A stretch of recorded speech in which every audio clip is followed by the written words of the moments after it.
Hi, today's subject is that of UFO disclosure. Is it a possibility or is it just a dream? Disclosure of UFO information has been talked about ever since the subject first appeared in the more modern time in the 1940s and all the way up till today. And at the moment, with all the congressional hearings about the UAPs, which is now called unidentified anomalous phenomenon, in the UFO circles, a lot of people are talking about UFO disclosure and that it is just around the corner. Well,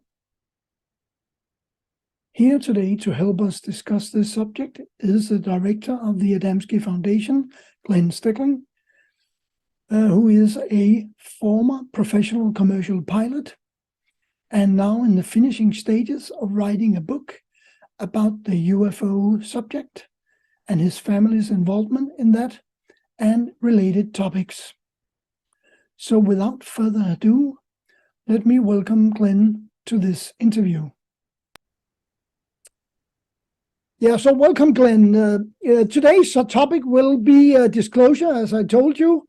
And let's begin with some of the latest news with the shoot down of the balloon or the drone from China, and also the latest car-sized object, which they don't really want to describe any further than that.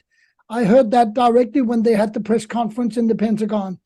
But does this has anything to do with a possible disclosure, Glenn, do you think? Or is it just trying to wash the subject down onto the floor, down on the carpet again? No, I believe my personal opinion is that the Chinese have been launching surveillance devices into the atmosphere and into space for a good number of years. And this isn't by far the only balloon that has reached the United States. Several others have in previous years, and also other parts of the world as well. And as we all know, we are long past the stage of, the U-2 type of reconnaissance photographic equipment where reels and reels of film were taken.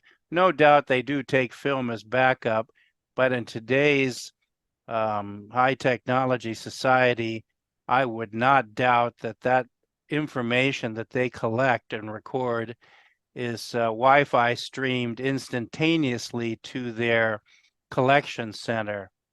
They would not expect to let that balloon fly all over the globe and then try to hunt it down and recover then the instrumentation that's inside. So I think to some degree they expected or anticipated to be disposable at one point or another. I think this is part of the project of spying on one's so-called enemies and trying to locate their sensitive facilities, especially a nuclear arsenal ones at that. And it's an all over a type of aggressive stance that the Chinese are known to be willing to take, especially when we have administrations that they deem to be weak or non-confrontationary or unwilling to pursue the situation. So I don't think that it has anything UFO related, because if you think about it, they have satellites in space.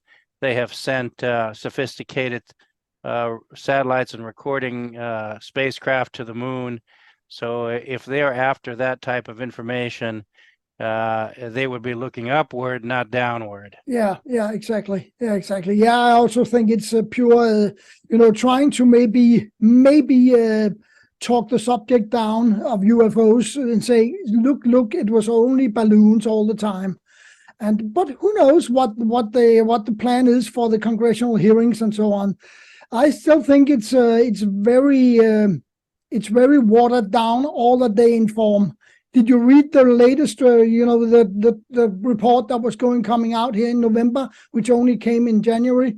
That was a very watered out 171 new sightings, which they could not explain, but nothing concrete on anything on the subject of UFOs or UAPs. Well, yeah, that's to be expected. Yeah. And that ultimately leads into this whole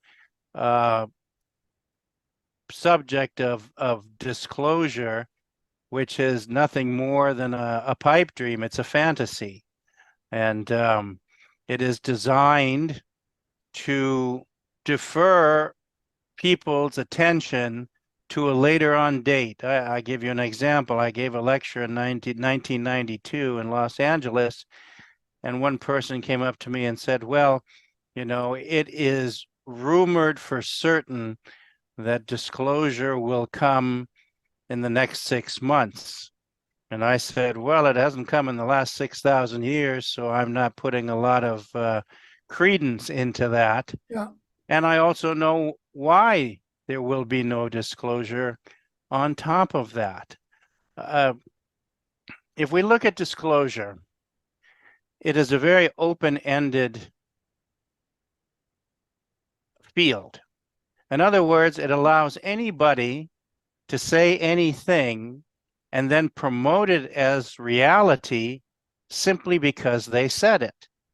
Well, that's the same kind of nonsense we have now. Yeah. Nothing has changed. No. Right? And if you look historically, let's just look over the last 100 years or so. We have the crash in Aurora, Texas in 1878. Then we have multiple other incidences around the globe. I mean, I went and I looked at it. We have this Siberian incident in 1908. Now, I came across a very interesting article here in my research, which will go in my book. It says Siberian meteorite could have been a spaceship. And it says here that Soviet scientists presented to the Scientific Academy that the explosion caused by the so-called meteorite had produced a fireball which was followed by a mushroom-shaped cloud. People living near the site of the impact died of then unknown illnesses, which showed the same symptoms as exposure to atomic radiation. As we know, meteorites are not atomic radiation. Yeah. The explosion had its biggest impact at some distance from the center, exactly like an atomic explosion, and there was no crater. It says a Soviet expedition to the site 2 years later discovered particles of iron which were not part of a meteorite. And so it goes on and describes some more of the circumstances here. Now, George Adamski talked about the same. This article was, in fact, in 1959. Right. George Adamski spoke about the same circumstances in 1953, and he said that there was a smaller cigar-shaped mothership, which smaller means 1,000 feet, somewhere around there, 1,000 to 2,000 feet, that had catastrophic mechanical failure. And they were too low in orbit to be able to get themselves back out into space. So as the orbit atrophied, the ship continued to accelerate towards the surface of the planet. The crew stayed on board to direct the ship to the least inhabited area on the planet, which happened to be the Siberian forests at that time, and basically sacrificed their lives with the explosion over that area. And years thereafter, the Soviets talked about going and finding pieces of metal with engravings on it, very much like the pieces of metal in Roswell, New Mexico from 47. Yeah. Also, pieces of bodies, human bodies, and an assortment of wreckage, which is not indicative to a meteorite. No. And so it's another example that we work tenaciously to cover up the situation rather than to divulge the reasons why certain events happen. And it shows you how we work collectively, because during those years after the Bolshevik Revolution, the Russians, at least from the political standpoint, from the public's perception, had no reason to cooperate with the capitalists and the Americans, but they did. And they did during the entire space program, too. While we were on the edge of the Cold War and the Cuban Missile Crisis, they had one-way phone lines between the space programs in each country, and they worked collectively together outside the political lunacy that is reigning even today. Yeah. So you have that. You have the Cape Girardeau incident in 41. In fact, you do a little bit of research, and you'll see probably 2 or 3 dozen instances all around the world, countries everywhere, that had instances of either malfunctions, crashes, or landings and repairs, and then departures again. None of this comes out into the public. And so we have established a primary agenda of subversion and denial. That's where it starts. That started in the 40s. That started after Roswell. It started with Hoyt Vandenberg and the Joint Chiefs of Staff that even overruled President Truman. And President Eisenhower went out with Adamski into the desert by invitation. One of these craft landed, and he was introduced to their human occupants. The story has been perverted by those in this UFO field who have no compunction and no morality. They try to say that Eisenhower made a deal to give our people and DNA to aliens so that we could get technology instead. Absolute garbage. In 62, 61, 62, about that area, Adamski took John Kennedy, President Kennedy, and his brother, the Attorney General, met them out in Desert Hot Springs and took them to a different military base where another craft landed, and they were talked and introduced there too. They did not go into space.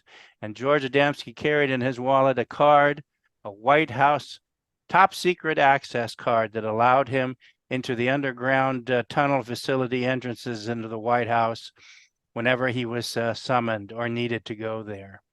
Glenn, why do you think that the government, let's just say the United States, but it's the same all around the world actually, why do you think they want to keep it secret what has happened? The crashes, perhaps also reasons. But because there must be quite a big reason.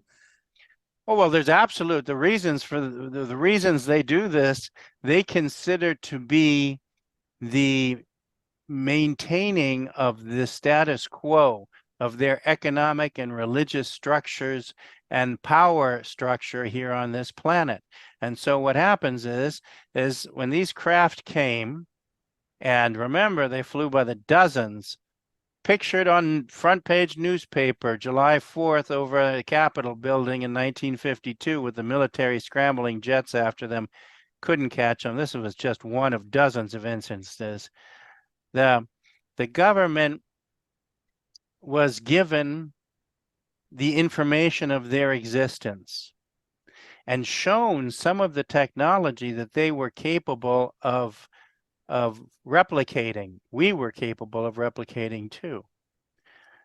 However, our leaders that be chose not to. And so what they did is, by making the choice not to, they then had to go into the secondary stage of denial. And then when you look at people like Colonel Sanford and all these other General Sanford and these other people who worked overtime into denying and saying These are atmospheric balloons, or like Alan Hynek, the swamp gas and all this other just complete nonsense, because you got metallic crafts moving at more than 20,000 miles an hour, making complete standstill, opposite turns, producing G forces or gravitational forces that no human could survive, and that's because they don't have to. Inside the craft, it is totally enveloped like a planet itself. We travel through space at 17,000 miles an hour. We feel nothing, and they use the same system inside the craft where they feel absolutely nothing. They have 1 G of gravity pulling through the floor, so it makes no difference whether the craft is like this, like this, like this. It's always one gravity towards the floor, so you're always standing upright. So they went to denial. Doesn't exist. We'll send out our agents, the so-called men in black, and many other military agents, and some which I've met, we've met, and some George met, and they went to discourage at the best, and at the worst, threaten people who had seen these craft or worse, interacted with their occupants. So what happened was, since it became true by the time of 59 that we weren't going to tell the people, then they decided to land amongst us, amongst the general population. And that includes George Adamski's contact, the two twin sisters in Norway, the lady in South Africa, the one cardinal in Argentina, the fellow in Papua New Guinea, and all his students that when they're Papa Gill was his name, and it happened all over the planet. And so our officials became terribly perplexed that they couldn't control the situation, because there's no weapon we have. They can shoot them down, kill them, or do anything else if they are maintaining their appropriate defense structure. Yeah. Right. So if there are lapses in it or uncertainties, then we sometimes can get lucky and bring one down, but in most cases, no. So by landing amongst the people, now you bypass the government, and the government doesn't like that, because now the truth goes around them. And so in 60, you had a Speaker of the House, McCormick. You had people like Colonel Freeman, who we met, and my father presented George's films at the Pentagon at 66. And Freeman said they were the best they'd seen in civilian hands. And many others who, Professor McDonald, who approached Congress in order to get this information released. And the Air Force, who originally took control of the UFO issue, and then in the mid-50s deferred it to the CIA, they told our politicians to mind their own business. They don't deserve to know, and neither do we. So we went divergent. In 61 began the case where we started to scare the public by using our own vehicles that we had developed that were not, of course, capable of the same type of maneuvers and power as real UFOs, but they worked substantially in the atmosphere. And we sent those out, and we went out to scare the living daylights out of the people in costumes and medical experiments.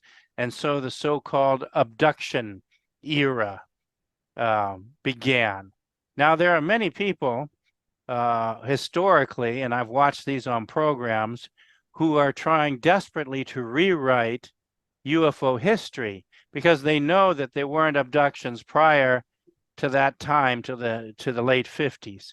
So what they do is they go historically into the accounts of Elijah and other biblical Ezekiel and other biblical features, and when it's written in there that these people met these extraterrestrials who looked like human beings and were taken on board, they stress the word taken. They like to play the game of semantics. Yeah. and it has nothing to do with being abducted. If No. my friend comes over and takes me to the supermarket to get a quart of milk, he isn't abducting me to go get a quart of milk, is No, he? I No, hope not. I hope not. Well, no, they're not. And because they're using the semantics of the time in which these records were written and recorded.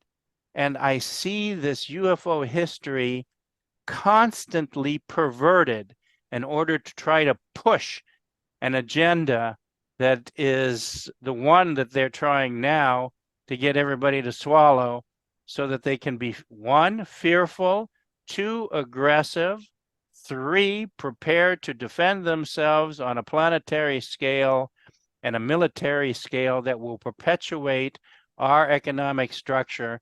Because as President Eisenhower told us to beware of the military-industrial complex, he was absolutely correct. Our economies used to run on oil, and the byproducts of oil were rubber and everything else. Now our economies run on military hardware. And that's why you have global conflicts that never end. Afghanistan for 20 years, Vietnam for 15 years, the situation in the Ukraine, which can be solved tomorrow. More and more money being thrown at it, and we are following down a path that is extremely destructive and dangerous. The reason that we are subverting this information so much is because the open acknowledgement and interaction and contact with these other extraterrestrials will change how we live on this world. And that is the greatest danger. And they're so afraid of changes. We are so afraid of anything that changes the status quo.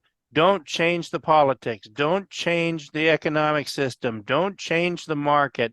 Don't change the wars. Don't change the level of poverty. We are so afraid that this type of contacts will rapidly, not gradually, rapidly make changes towards a betterment of life for all. And we do not want it. No matter how much we talk about peace and equity and racial balance, we don't want it. And we'll fight to stay away from it. Yeah. And that's why the disclosure that the government will attempt to promote will be that anything that comes from space is alien, threatening, destructive, and going to hurt us. And that way, we will then unite as a people to repel them away.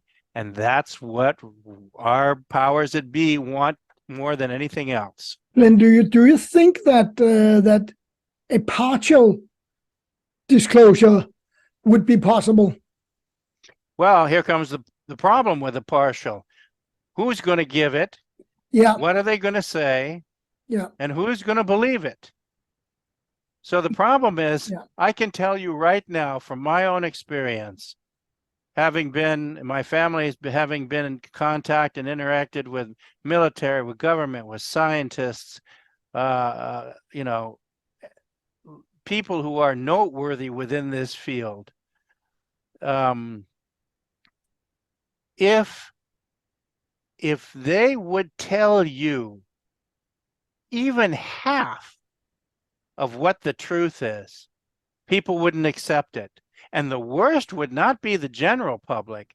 The worst would be the UFO community, because it is the UFO community that perpetuates the strife, the opinionation, the supposition, and the internal conflict in this field. Each one climbing on top of the other one like a totem pole, trying to get in front of the camera, in front of the limelight, and they come up with stuff that is just absolutely ludicrous. In fact, it wasn't but a couple weeks ago when we had the movie Avatar come out, the second one, and there was a week thereafter, some guy reported seeing an alien that was blue with a long tail.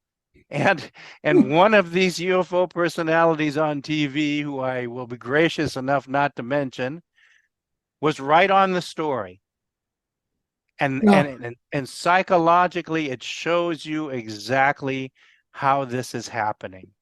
So actually, the UFO community, which is actually wanting, supposedly wanting a disclosure, is actually the worst part to work against a real disclosure if it ever came. Because they want their version of the disclosure. Yeah, exactly. And everybody is promoting a different version. And so consequently, if one version is right, that means the rest of them are lying through their teeth, and they're not happy at that kind of exposure.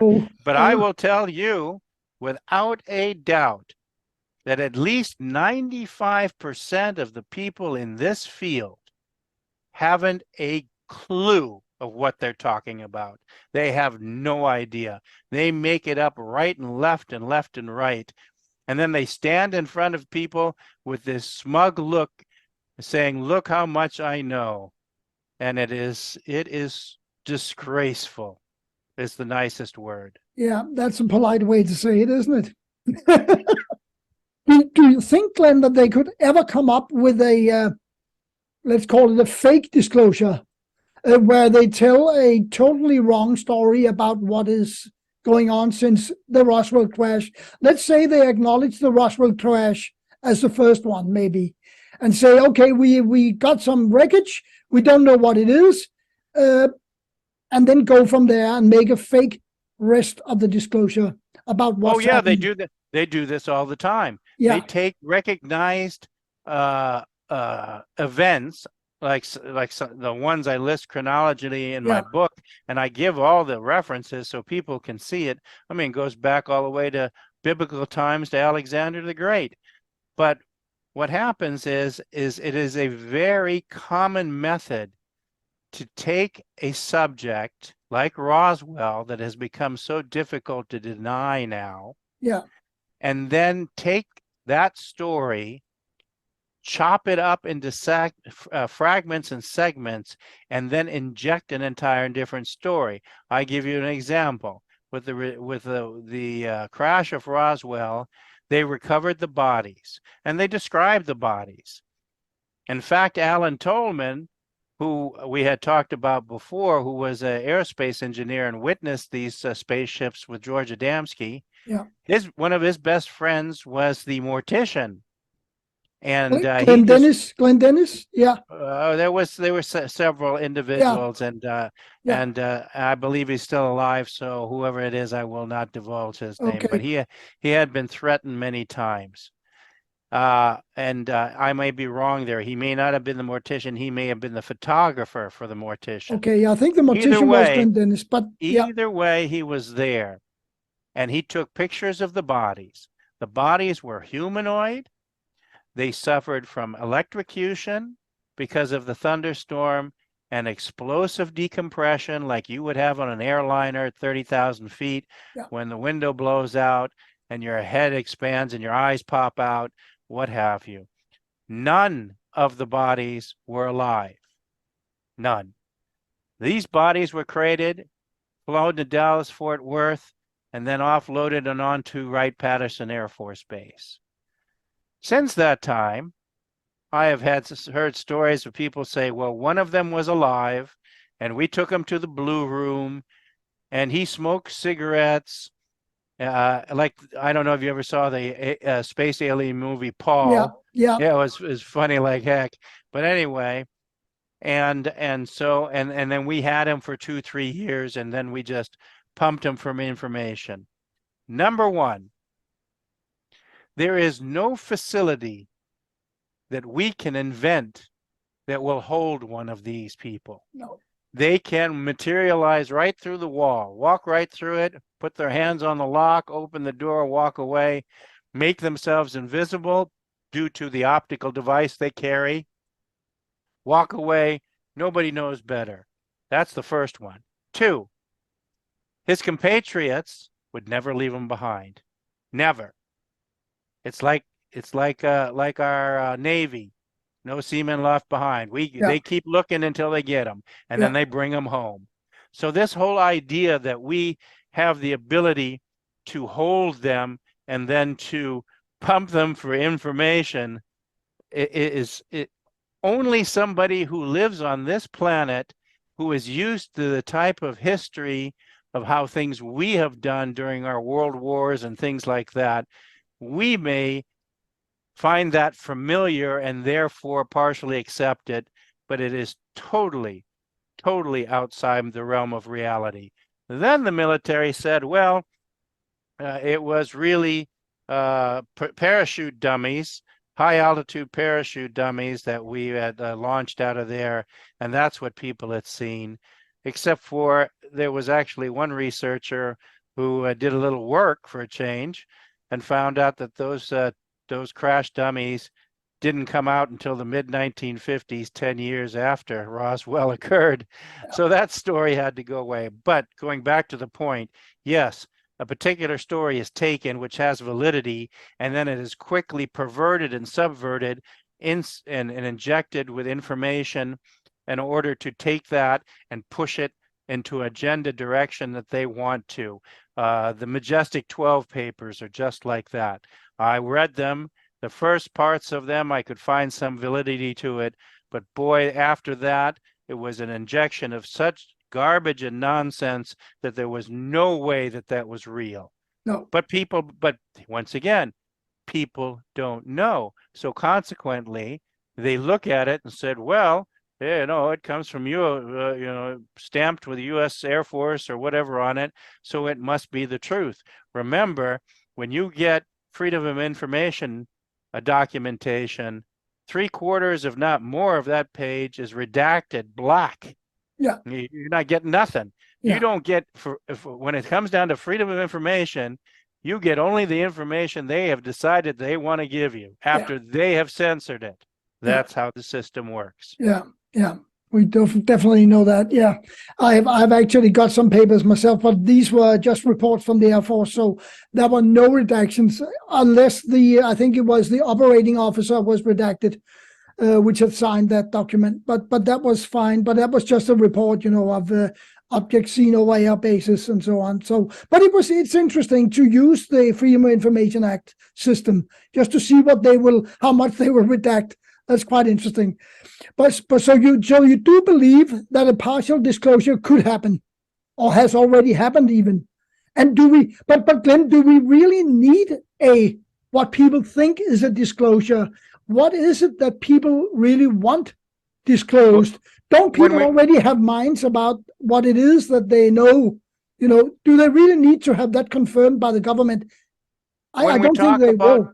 When we talk about partial disclosure, there has been disclosure of information such as the reports from our astronauts, the Mercury 7, the Apollo astronauts, both in our atmosphere and also traveling and orbiting the moon as well. And some scientists have released statements, and I have them all in archives here, of UFOs that have been seen and tracked at an immense speeds much faster than anything we could possibly conceive.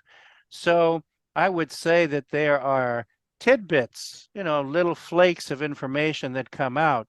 The only trouble is you got to know what you're looking for, and you got to keep looking. And it becomes a tedious process because, for every little blurb of information this big, you got to go through volumes of stuff that has no credence or credibility at all. And so the hard part of that is you have to start from a foundation where you have been trained to recognize accurate information to begin with, so that you have something to correlate with. Yeah. And so from that standpoint, sure, there's a little bit of disclosure going on, but that's not what people want. People want a nice, big, golden buffet plate. And on that buffet plate has everything they want to hear and see and like and taste. And it has to be palatable to them. And that's what they want given to them. They want somebody like Stanton Friedman or Donald Kehoe or some, and these people have done immense job and work, and most people who will listen to this problem will have probably no idea, but Donald Kehoe, who ran NICAP, wrote some amazing books that categorized, 11, 12,000 incidences. The same thing for Project Blue Book, the same thing for Captain Ruppelt with the report on unidentified flying objects for the Navy. I mean, literally 10 to 11,000 reports, of which 15%, if not more sometimes, were totally inexplicable and unexcusable by any standards they used. Yeah. So, I mean, put together 30,000. Well, that's about 4,000, 4,500 reports over a period of 30, 40 years. I mean, if anybody tells you, and there are some that do, who are the talking heads and the PR relation people for NASA and other agencies, that this doesn't exist and there's never been any evidence, I mean, either they're totally blind or completely inept. Yeah. They haven't studied history, UFO history, I think. Well, because they don't want to. Yeah, they don't want to. Yeah, that could be the problem for many, many, many in this field, that they are only concentrating about the last 10 years or whatever. And then they are saying, okay, this is what the phenomenon is about. But, you got to know your history before you give your opinion about what the subject is about. Right? Well, they are given an agenda. Their agenda is to deny. That is, whether it's James Mosley, who was paid for that, and all these other people. They are given an agenda. This is your job to deny, and deny it as hard as you can, as long as you can, as most ridiculously as you can. And that is their specialty. Right? And so, but they have absolutely no desire to look deeper into the subject, because then the contradiction of the reality of the information, it wouldn't allow them to maintain their sanity. No. I mean, look at astronaut Armstrong. When he came back from the moon and had witnessed the spaceships following Apollo and on the lunar surface, that man became a total different personality, very quiet, very subdued, very introverted, because he came to realize that everything that he had been told and prepared for had been a lie. Yeah, that some people that's tough for some people, and I think he was one of the very sensitive one to that, because Aldrin talked like there was no tomorrow, and Collins was also a very subdued person, actually. Yes. Yeah. What he observed in the mothership when they were on the surface, I have no idea, but he must have seen something of which was spectacular, because he was a very subdued person as well. Well, imagine you're sent on a mission. You're a military officer. Yeah. Of course, all officers and officers of the government are sworn to the Secrecy Act and sign the paperwork that is for life. It doesn't have an expiration date. Yeah. You're the expiration date, not it. Exactly. So all these documents determine that you will not talk unless you are allowed to talk. So that's sometimes you have to wonder too, when you deal with certain individuals that are, in today's televised field, that used to work for the government, and they said, well, after 20 years of debunking it, I have changed my mind, and now I'm going to tell you the truth. If you believe that, then you know you Yeah. need you need your brain examined, because what they're doing is nothing more than reversing course and feeding you more information that they have been now given to promote again. Yeah. So no, that Yeah, it's just a that new thing that they are promoting, right? And that's what they yeah, have been told to promote. exactly true, Yeah. exactly right. And we Yeah. all know, and we know their names too. Yeah, we do. We certainly do. Yeah. They're quite discernible. You can see who they are very easily if you just study this subject a little bit. Glenn, do you have any closing statements, and do you want to just tell people a little bit about your book maybe as well? That could be a good Well, one to end on, I think. well, I would say that there is information of value out there, but boy, you got to be very careful about it. We do not exist in a science fiction or sci-fi environment.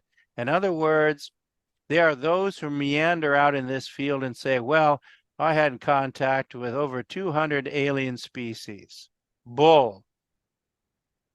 There are 4 variants of sentient life: human beings, humanoid, robotics, and androids.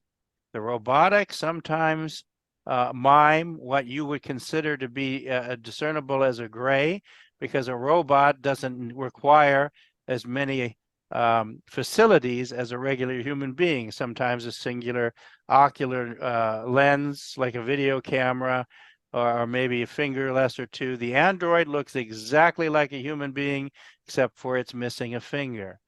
But there are no crayfish, there are no praying mantis people, no reptilian people, no Bigfoot people flying spaceships, and so on and so forth. This is pure fantasy. The whale doesn't crawl out of the ocean after 200 million years and starts building a 747. No, I We would have like to to see that. yeah, we have to understand the parameters of life, the evolution of life, the species. And once we study that, the principles of life, as is written by Dr. Panampura, the chemical laboratory leader in the University of Maryland, you will understand that there are elements and molecules and materials that do not fit together. Atomically, they repel each other. That's why we are carbon-based life forms and not silicon, because silicon is water soluble and it disperses. And so our imaginations have run wild, and we have to put a stop to that. And only till we put a stop to that and start to learn some reality will we begin to understand the UFO field. And that is why the space visitors come to visit us for thousands of years, is to enlighten us to that fact so that we may understand and we may join them. My book will come out hopefully. Renee is helping me, thank God. And hopefully it's about 70% done. And we Can will you try to mention the get title, dear Glenn? I forgot to do that in the intro. I I think it's the UFO reality. Can truth prevail? That's right. That's it. And so several hundred pages with a very large illustration section and an enormous reference section, because I have written the book as a professional and I do not make statements that I cannot back up, and I do not embellish. I believe after all my life in this field, this field is far too important to destroy and play with and game with. That I could not possibly adhere to that. My father couldn't, and George Adamski couldn't either. I want to say thank you to Glenn Steckling for a fantastic interview with a lot of information. The next video will be about the visitors and why they were here, but that will not be until a couple of weeks. So until next time, bye-bye.